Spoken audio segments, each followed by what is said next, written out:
We all agree that we are going to die someday. In fact, they say the only certain thing in life is death. But why? Why do we assume this is an absolute truth? How do you reach that conclusion? And you'd probably answer, well, because everyone dies. So, because everyone else dies, does that mean you will too? That sounds weird, right? And this is Where? we arrive at a fundamental concept, the principle of induction, or inductive reasoning. This is a concept studied in science, math, and philosophy. It's a way of reasoning that tries to justify general statements, like a conclusion, based on specific observations, like premises. In this video, we will use the following definition. Simply put, if something has happened many times in the past, we assume it will keep happening in the future. To make it clearer, here are some examples of conclusions based on inductive reasoning. Cats always land on their feet, because you've seen cat after cat land on its feet when falling. Yeah, maybe you haven't seen it yourself, but that's the reasoning. Another example will be, all swans are white, democracies are weak. Don't get me wrong, I'm not saying I agree with this statement. This was an example that a professor in a history and philosophy of science class told us to get us debating. So it's just that, it's not my opinion. But the problem with this type of reasoning is it can always change.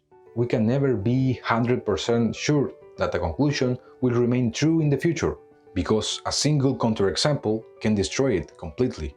There might be a cat that doesn't land on its feet, or a black swan. Now that we know these statements can be challenged, let's assume that the conclusion, we will all die someday, is based on inductive reasoning. Since throughout history, every living thing has been born and eventually died. So, could there be exceptions? It is possible to live forever? Let's think about a specific case. Take Brian Johnson, for example. If you don't know him, he is a millionaire who spends millions every year on a project called Blueprint, where he tries to reverse aging using science, biomarkers, and extreme treatments. Even though he has managed to lower his biological age in several aspects, his methods spark debate on the limits of longevity. So, if we followed Brian Johnson's routine and treatment, staying as healthy as possible every single day, will no one ever die? Or at least could we live much longer?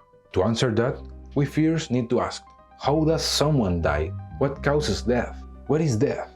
Simply put, death is the end of life. It's an irreversible process that happens when the body loses its ability to maintain homeostasis, meaning it can no longer regulate itself to keep functioning. The main causes of death, it can be grouped into different categories, but let's separate them based on their origin: internal factors and external factors. Internal factors are everything that causes your body to deteriorate until it stops working. These include all diseases. Even if an illness is triggered by external conditions, it's still your body that fails in a way that leads to death. External factors, on the other hand, are everything the environment can do to kill you. Accidents, extreme conditions, or even homicide. One thing I've always found interesting is when people say someone died of old age. Yeah, because in reality we don't die of age itself. Time alone doesn't kill anyone. What happens is that over time, our bodies become more vulnerable to diseases and conditions that can eventually lead to death. So, the real question is, can we prevent or reverse all these factors? External factors are easier to control. If we take it to the extreme, we could live in a special facility, where nothing from outside could harm us. Internal factors, however, are much more complex. Improving health and lifestyle can lower the risk of many diseases. But is that enough? Or are there biological limits we just cannot surpass? Well, my friends, this is where another type of reasoning comes in: deductive reasoning. Unlike induction, deduction is based on logical premises. It moves from the general to the specific. For example, with premises A equals B and B equals C, then it is concluded that A equals C. denying the conclusion is contradictory. If we apply this type of reasoning in our main question, we could conclude that death is inevitable because it might be biological programmed into our bodies. I'm not expert in this, but I remember in high school, my biology teacher talked about telomerase. This enzyme helps maintain the length of telomeres, which are structures at the end of chromosomes, and it has been linked to aging and several age-related diseases. And if we discover a way to synthesize it artificially, it will be the key to eternal life. But I have a question. Are you afraid of dying? Why? Does that fear change over time?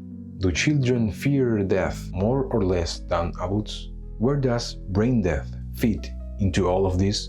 How does the perception of death vary across different cultures? Wow, that was deep. That was deep.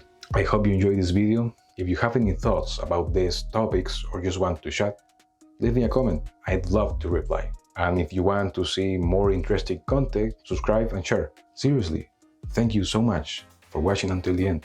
I really appreciate it. Take care and see you next time. Groñas!